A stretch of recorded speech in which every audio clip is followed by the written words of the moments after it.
जय जगन्नाथ पिला माने समस्त को आम YouTube channel Odia education world को वेलकम।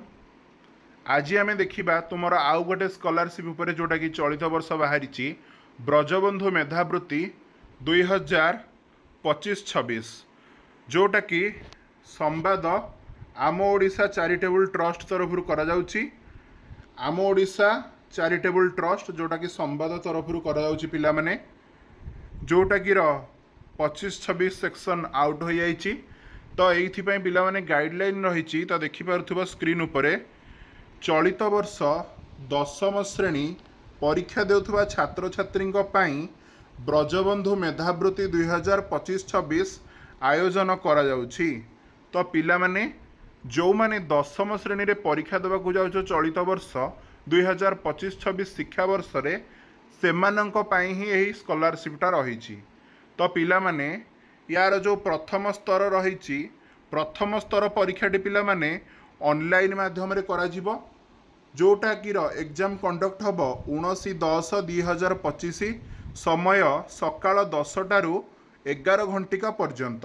तो पिला माने स्कॉलरशिप उपरे जो प्रथम स्तर परीक्षाटी हम बा फास्ट फेज परीक्षाटी ऑनलाइन माध्यम रे करा जिवो एवं जहाँकि 19/10/2025 तारीख में कंडक्ट करा जोटा कि सकाल 10टारू 11टा पर्यंत हम परीक्षाटी एवं यार द्वितीय स्तर परीक्षाटी पिला माने एही स्तर परीक्षा संबंधी सूचना संवाद रे खूब शीघ्र प्रकाश पाइब।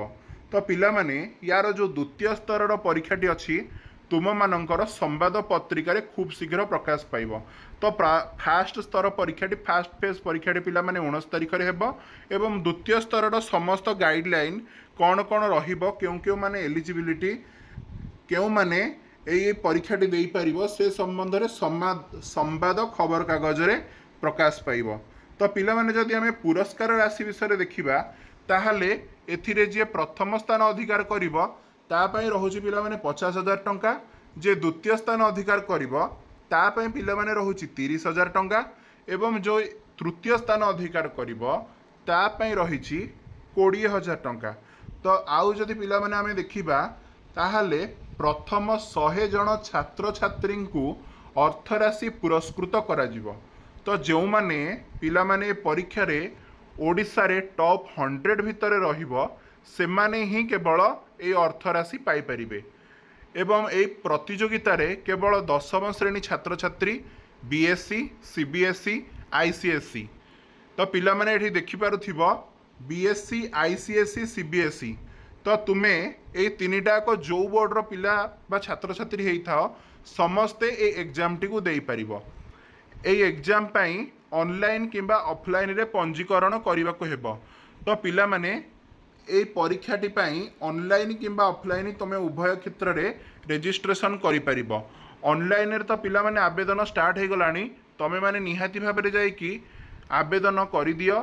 तो ऑनलाइन पाई पिला माने www.kmbbjsc.org किंबा www.kmbbjsc.org किंबा registration.php लॉगिन करंतु किंबा ऑफलाइन पाई निम्न रे दे जाइथिबा मोबाइल नंबर रे जोगाजोग करंतु।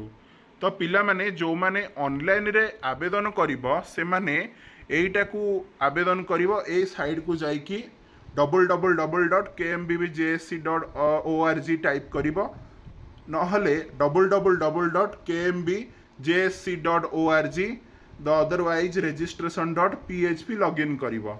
आउ जो माने पिला माने ऑफलाइन रे मध्य सुविधा अछि अप्लाई करिबा को।